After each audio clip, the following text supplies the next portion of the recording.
10 years beautifully broken. I'm Carl. My sobriety is August 22nd, 2014. And somebody had a birthday. I'm Lindsey. I'm an alcoholic, and my sobriety date is September 6th, 2015. And this is SoberPod. Soberpod.com. Yeah, SoberPod, keep it authentic, no facades. If it's real, then you know it's ours. Welcome.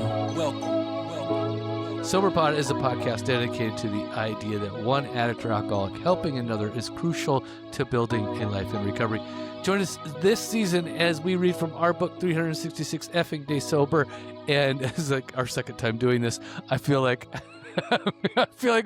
we've been here before today. Yeah. Anyway, so 366 Effing Day Sober is you can get that by going to soberpod.com. And then Lindsey's book, Spirit Vigilante, you can get that by going to thespiritvigilante.com. And as always, stay active, stay sober. That is that. Lindsey, what are we doing here today? We are celebrating my 10 years, and I am going to read from your book a reflection for that day, which is September 6th, because I really like the topic. And it's so fitting for your ability in transformation. So yeah, please begin. Thank you. Thank you. September 6th. There is a Japanese art to repairing broken pottery. It's called Kintsugi.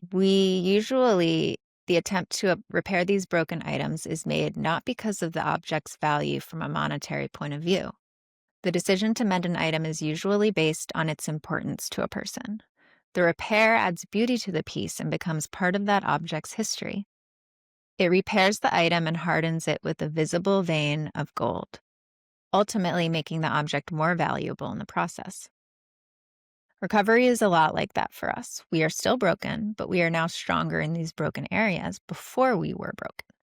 We have been kintsugi'd. Reflections. Are you stronger now than you were before recovery? Daily challenge. What can you repair and make better than it was before? Isn't that beautiful? No, I wrote it, so I can't really have an opinion about it. Yes, you can. But what I do know is that a lot of us are like this. And Kintsugi is like the history behind it. Well, I don't even know all the history, but I guess the concept behind it is that, like, usually, like, you take, like, if you have a broken bowl, that you don't just throw it away. You don't just treat like these old items as though they don't have any value. Because a lot of the times, like, the thing that you're trying to repair is probably more like it's like your favorite mug. Like, for instance, like this is like the mug I drink out of every day. If you're on video, you can watch me hold it up. But it's like I literally lost this mug and it fell off my Jeep, and then I missed it, so I went and bought another one. Right? You didn't Kintsugi it? Have you learned nothing? I didn't. Well, I didn't. Let's just say I don't know where I lost it. Is the other thing, right? So I probably would have, right? Okay. So, but a lot of what, like, I think about when it comes to us and yourself, it's like we've kind of done the same thing with ourselves and who we are. We have actually, like, we repaired our things.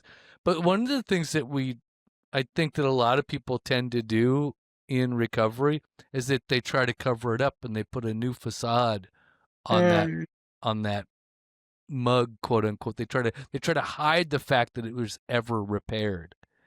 And I think for you, it's like, and celebrating your birthday, it's like, the book is basically like a revealing of, like, what that is, right? Like your story and everything that you put out there is an attempt to kintsugi, right? It's like it's to display yourself and the way in which you are better than you were before, and to not hide it and to own it and to, like, all the cracks and all, right? It's like, it's one way that we put gold on our recovery, right? Which is we dress it up and we say, this is who we were, this is the struggle, this is the heartache and the pain. And then we also show, like, the recovery, quote unquote. Right. We polish the edges of the broken pieces and we put it all back together, with making it more valuable than it was, before it was broken even.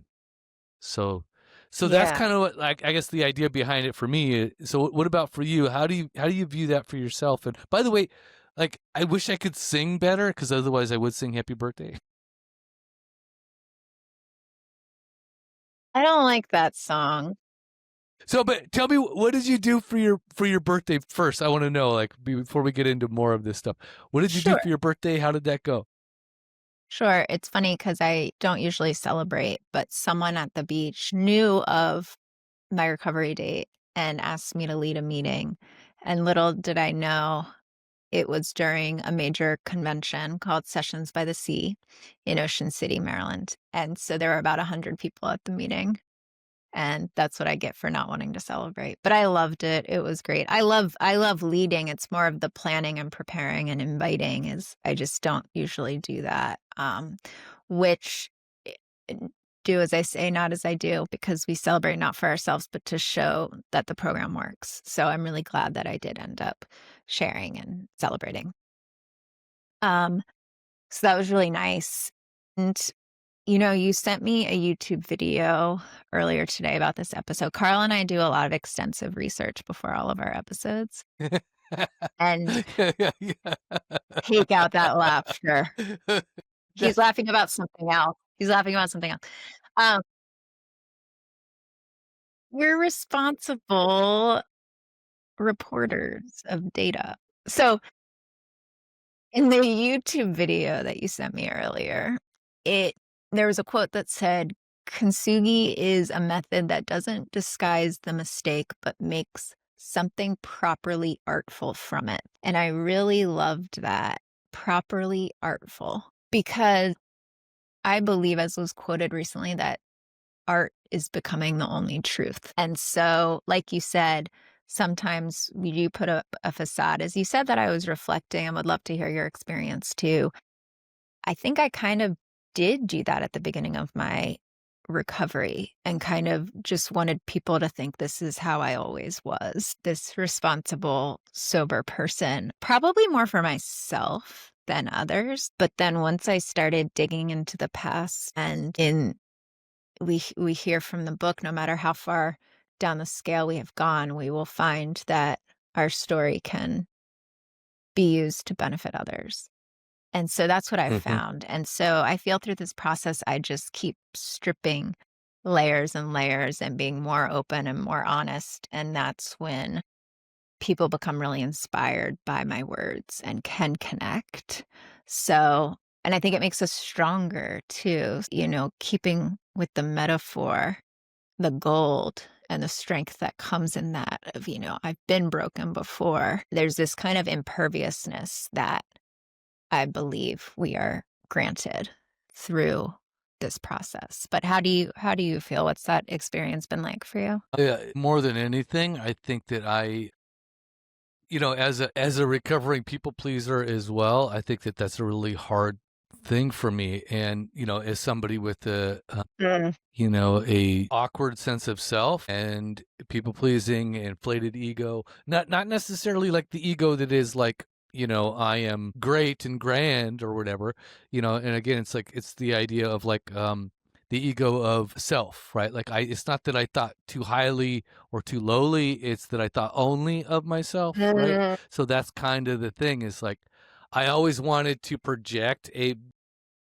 great version of myself, right? And sometimes I wanted to project a version that was like, that I'm a piece of shit, but I'm the best piece of shit. Exactly. So it's like, and then in that really weirdness, none of the who I really am is out there, right? Because it's always a projection. And I think we all project to a certain degree. Even now, like, even as much as we like want to project something that is like real and like authentic, it's fucking hard. So I think that's kind of the thing, is like, one of the things I think about, like, when I'm reading your book, it's like I go, and I know the feeling because I have it in my own book, right? Which is like, I will read like one of those passages and I'll go like, who the fuck was that guy feel today? Or that's like, it's kind of weird to see it written down, and you kind of go like, oh, like, is that a lot of it? It's like, when I'm reading your book, I'm like, is that the Lindsey that I know today, or is that the Lindsey that wrote that 2 years ago, or you know what I mean, like, or however long it's been. You know what I mean? It's like I wonder, like, so as I read some of that stuff. So do you ever think about that stuff too, like like how you can easily change like what you feel is something that's very like, again, you wrote it down, right? And then like, because I'm speaking from experience, like, so even I think that when we talk about kintsugi or these broken pieces that we're mending, sometimes the broken pieces still break.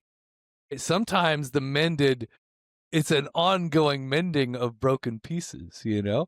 So for me, it's like I'll read something and I'll go, oh my gosh, I'm so different than that, whatever it is on page 125, right?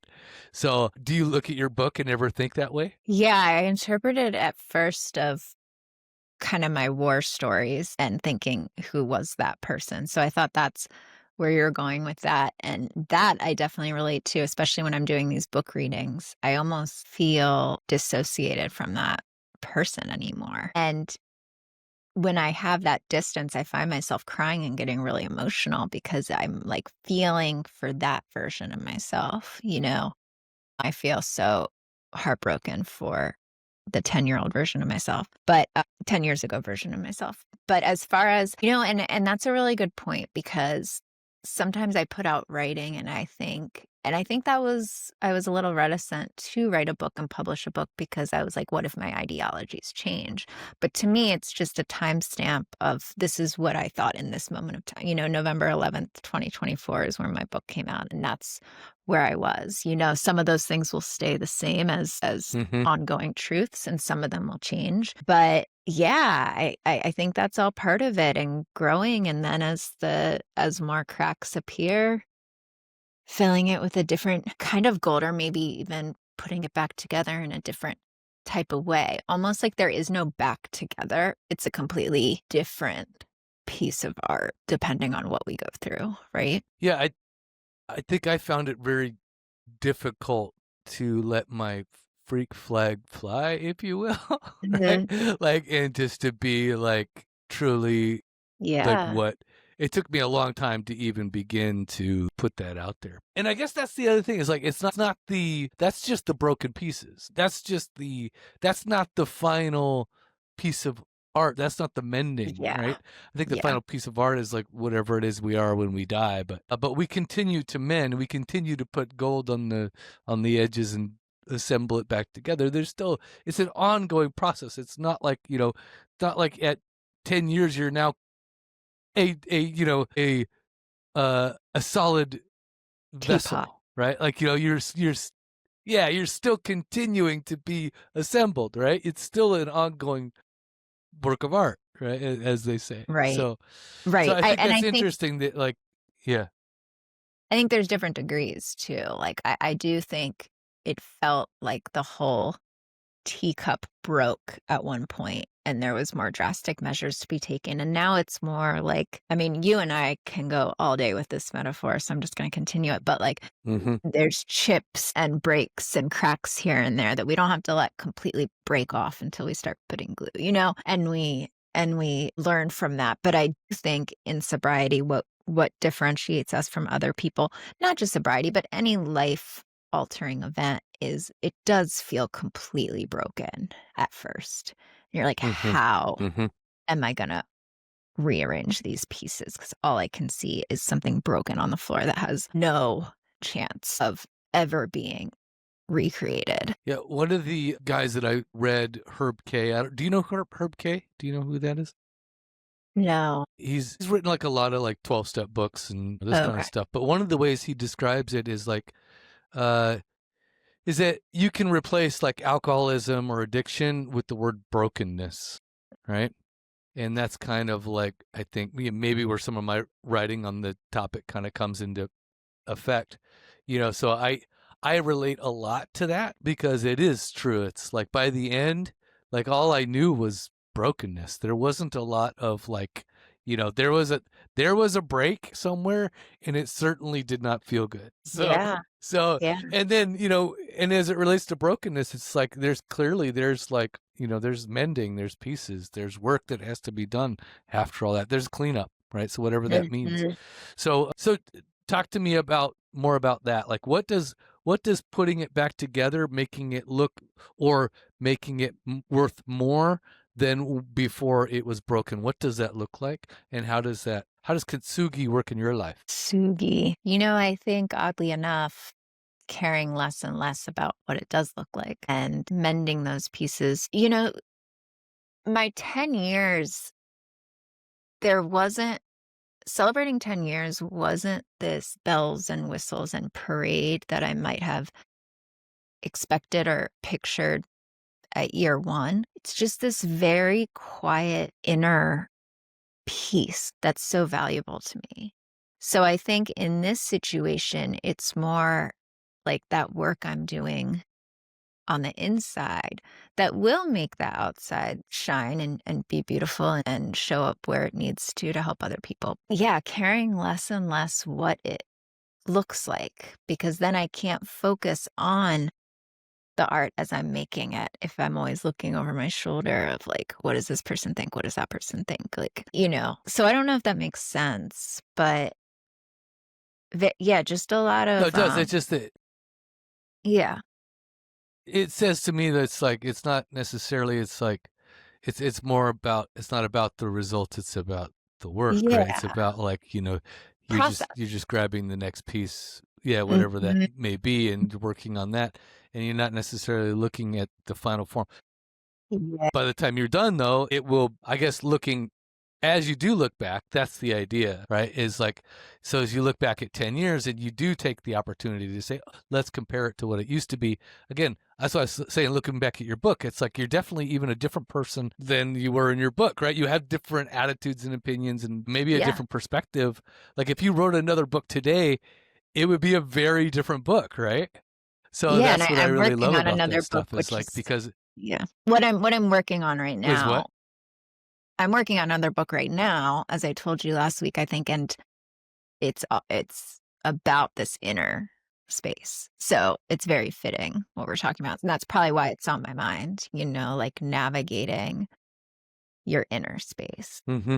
Mm-hmm.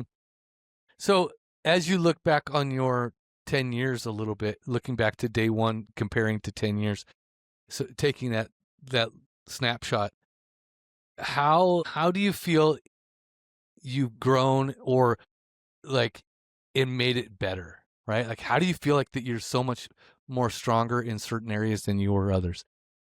Just, I mean, like what would you say is like the number one area that you needed to improve and you have totally done that? God, it's apples and oranges. I can't even compare. Every single part of my day, practically every feeling, thought, action, behavior has been completely transformed. Completely. There isn't a part of my day that would be recognizable to that person, literally. So, what's the biggest thing that's changed? Gosh, I mean, probably self awareness, because that affects all of the other things. So, I need to be aware of what it is that I want to change or what I want my life to be, and aware of where it is now and being honest with myself about that. So, yeah, not even self awareness, just awareness in general. So you definitely see yourself completely different than what you were before. Completely different. What do you attribute that change to? What I filled in the blanks of not drinking with. So, not necessarily the not drinking, but what I did instead of drinking. And I can't discount meetings and having a recovery program. That is the launching pad for all of this. That taught me how to take care of myself, how to grow, how to build my character. So yeah, that's what I attribute it to, being taught. And it's interesting because a few weeks ago, I had this ceramic chicken. So chickens have become my calling card. I love chickens and people know that. So now everything someone buys me has to do with chickens, and I love it. My house is filled with chickens, inanimate and animate. I have this ceramic chicken that someone got me for Christmas, and it fell like a month ago, 2 months ago or so. And I was going to throw it away, but I swept it all up. And there were some pieces big enough where I was thinking, I'll put this back together. And I left it out. I got super glue and I left it out. Well, my housekeeper, unbeknownst to me, put it back together and glued it all together. And I saw it and I was like, oh my God, how did that Kintsugi'd you? What? She Kintsugi'd me. And I was actually looking forward to putting it back together. Like I was so excited about this project because I love that stuff, so intricate, and it's art, you know? So my point in telling that story is sometimes you don't even know how the pieces are going to come back together, and that there's so much support around, you know, like I could have looked at that and be like, oh my God, that broke. It's going to take me forever. Let me just throw it away. And instead I just left it out and I was cool about it and chill. And then it got put back together, you know? And so I only say that to you, and I are always coming back to, yeah, we did this. We can celebrate our sobriety. We did the footwork, but we have so much support in doing this. So it's the support of the program, the support of each other, the support of our higher power. And so I don't need to know exactly how it's going to be put together. And I don't need to know the outcome, but I can trust the unknown and that it is going to create something beautiful. And that's how I feel. My first sponsor would say stuff that he heard other people say, etc., which is like, you know, if you keep doing what you're doing, you'll keep getting what you're getting. And it seems very like no shit, but it's so true. Right? Like, so if you keep doing what you're doing, you'll keep getting what you're getting, which is absolutely like something that I needed to hear early on. And I think that's kind of to your point. It's just like, you're trying not to look back. I try not to look at, or even to look ahead at what the result is of these things. Right. Because what I'm really experiencing is the immediacy of what I am doing. It has an immediate return a lot of the times that I am like paying attention to that awareness anyway. But I really do think that it's beneficial to stop as much as they say, don't do it. Like, don't look ahead, don't look back or whatever. The fact is like, you know, it is really important to take these milestones, especially 10 years. I mean, fuck, it's 10 years. Like, that's a lot of time to sit there and go, I've devoted all this time to this, you know, this lifestyle. And so what are the proofs? What are the what are the fruits of this lifestyle? What's the and ROI? It's really important to like, I mean, well, if you're going to talk about like, you know, science, right? You know, and the data, like let's look back at the data. We got to look back at that. So so it's like, so I guess that's kind of the thing for me is like, you know, I'm definitely in your camp. I mean, there's no doubt about that. Like, you know, I've changed like so much. So, by the way, I just talked to my therapist yesterday, which is so wonderful. You know, it's so wonderful when you're sitting with your therapist and really the majority of the talk is you trying to tell her a joke. And then the other thing is, it's like, so after we're like all said and done, she's like, you know, like, we were talking about just denial and people in denial and, you know, this kind of stuff. And it just comes up because she has clients, whatever. But she says like, I made a comment about at some point somebody accused me of being a dry drunk, right? In my you know, when they didn't agree with me, they accused me of being a dry drunk, right? And I knew that my behavior was not that of a dry drunk, and so I was pretty comfortable with them accusing me as such. And then it said more about them than it did me. Exactly. And then I was telling my therapist.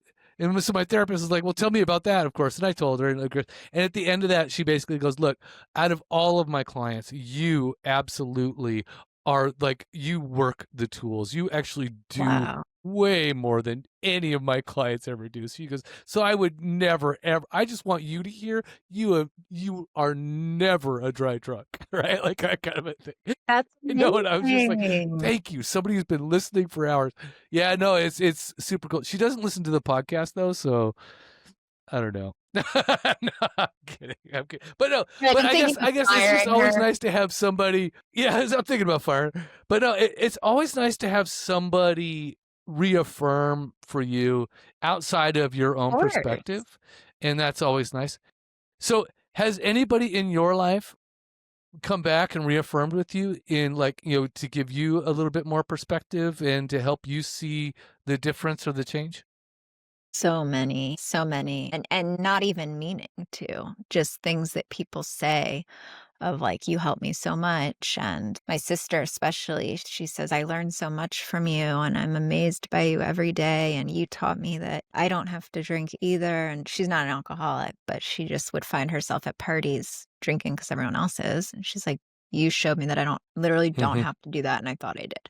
So those types of things, like, how am I inspiring somebody not to drink? That is crazy talk. So yeah, it gets affirmed every single day. It gets affirmed from within and from without. And I am just amazed. I mean, my number one emotion today is gratitude.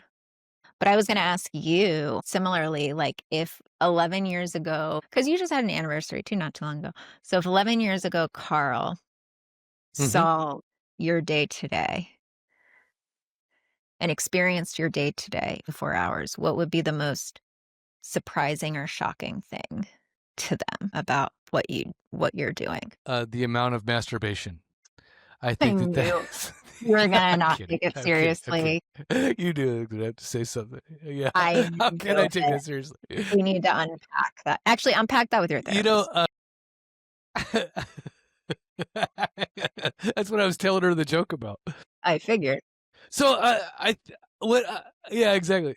So I the most, if you said whatever, even shit, even 8 years ago, 9 or 7, like if you would have said to me that Carl's going to get up every day and he's going to have a conversation with God that starts with any kind of a prayer, I would have just said, like, somebody slipped me lithium. You know what I mean? Yeah. Like there would have, like, I would have just never, like, I would have never considered that as like that's something Carl would even consider doing back then. So very different kind of thinking, right? And you know, it's so weird because it's like I don't, like I used to be. We were talking about it. We were just talking about, like, I had this perception. I wanted people to see me a certain way. I wanted them to perceive me a certain way. And the last thing I would ever want was to somebody to perceive me as spiritual in that sense, because I always viewed it before recovery as a weakness. Me too. Stupid, you're ignorant, you just have, like, what are you talking about, like, you weirdo, you know, like I would just, like, I would shun that person as much as possible. So now I'm like, I'm that person, which is really strange to consider. Then the other thing is like, I really don't care. I really don't care because I know what works for me and I know that, like, how I feel about it. So, but the one thing I don't do is I don't run around, like, because you asked, I said it, right? Sure. But if you, if you, I'm not going to run around and, you know, post shit on Facebook, you know, about, you know, me and God got this figured out, or talk to God this morning, everything's great. You know, like, it would be really weird to do, right? Like, I just don't, that's just not me. That's not authentic. And it's not how I really feel about it. It's like, I feel it's a very personal thing. And so, but I'm no longer, ashamed or want to hide or want to play down that relationship that I now have today that I didn't understand before, right? So that's a real weird change for me. Like, that's something that I very much never saw coming. You know, I'd really, if you would have said, oh yeah, Carl, like, this is what you're going to do in 10 years, I would have said, well, I'm just going to shoot myself now. Yeah. Like, I would never have done it. I'd never have thought about it. But yeah, it's a real thing. It really is. And that kind of speaks to how a lot of the rewards are more internal things, right? Because that's not something that people see you doing every day. Like you said, that's not something that the outer world is congratulating you for. But it's tremendously changed all of those things that people do see you doing, right? And that's how I feel too.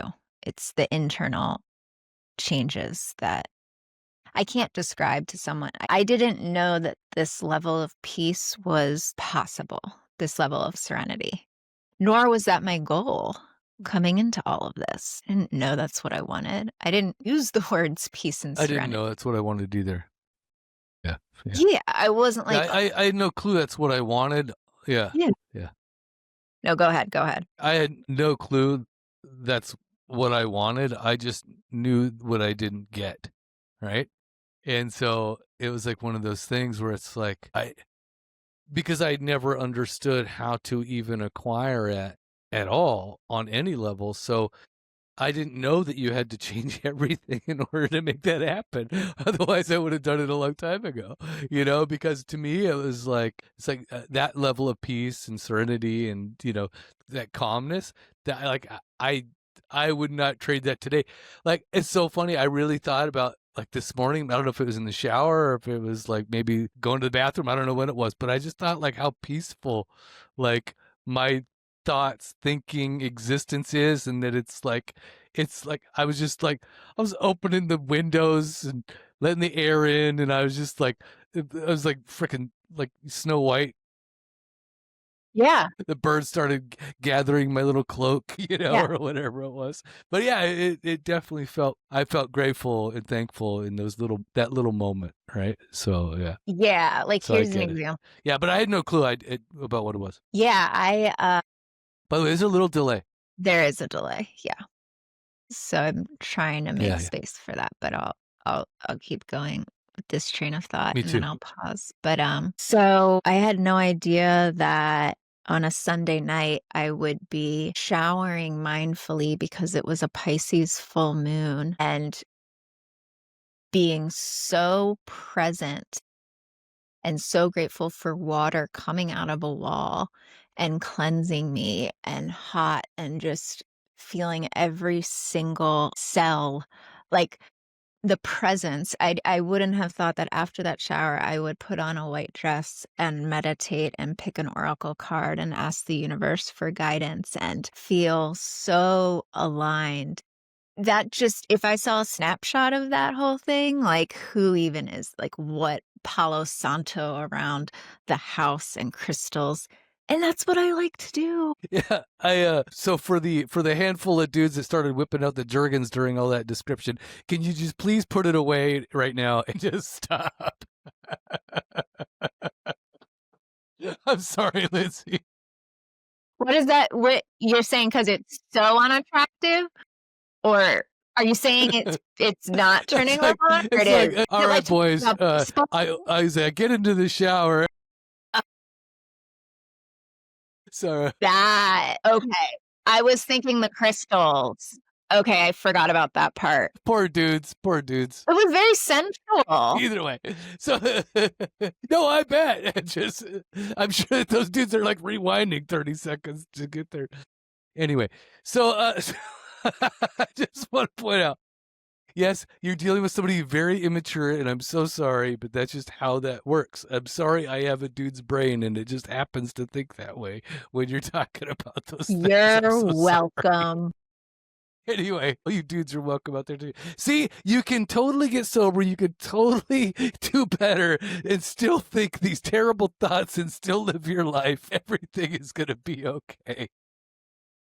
And still be just as oblivious. So, but I do love the fact that I do love the fact that you like pull out the like the hippie stops of the I am a Pisces and and then you got like water like coming out of a wall, and then it's like you weren't burning any incense at this point, but close to it. And then so all I picture you is like coming out of the bathroom, walking through the beaded curtain. Do you have a beaded curtain? Carl, you weren't listening because I was burning Palo Santo. You were still thinking of me in the shower. Oh, that's right. I'm not a Pisces. It was a Pisces full moon. I am a proud Leo.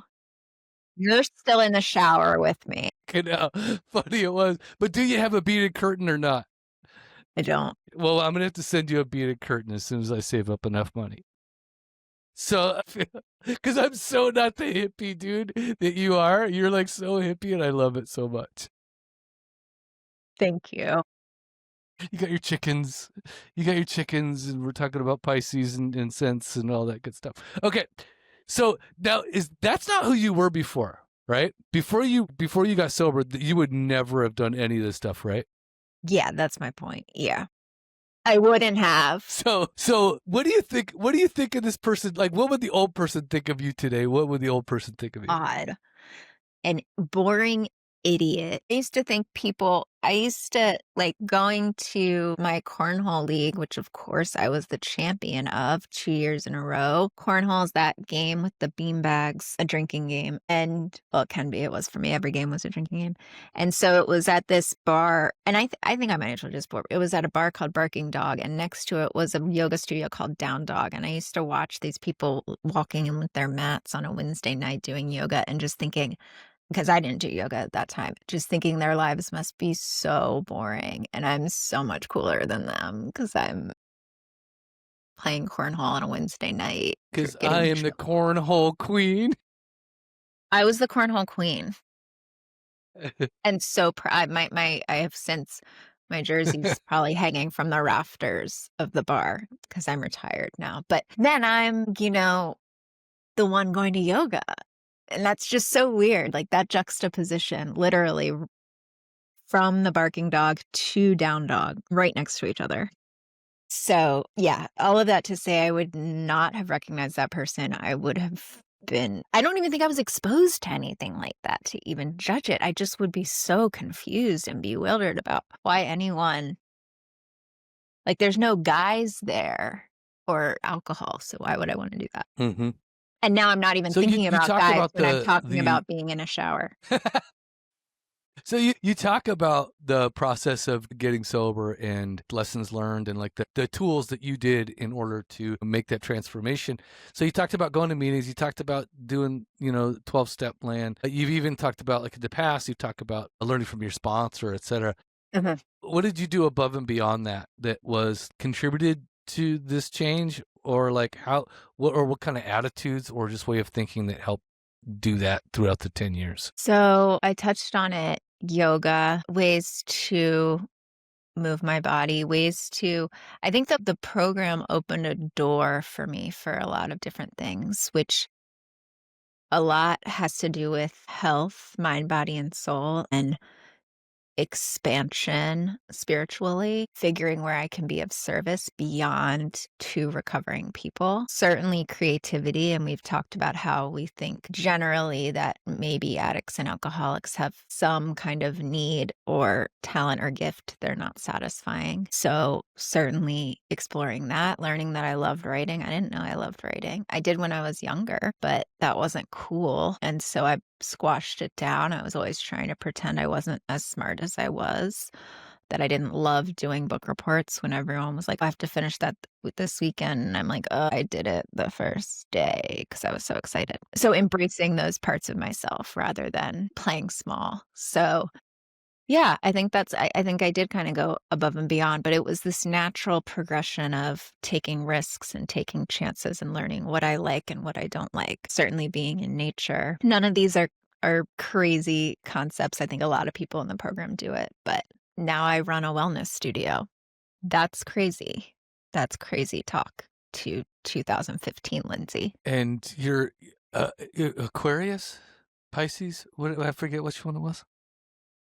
You're lying. I just think it's, we are so like opposite ends of this spectrum, but we're in the same location. Is that so weird? I know. Like, I just think it's so great.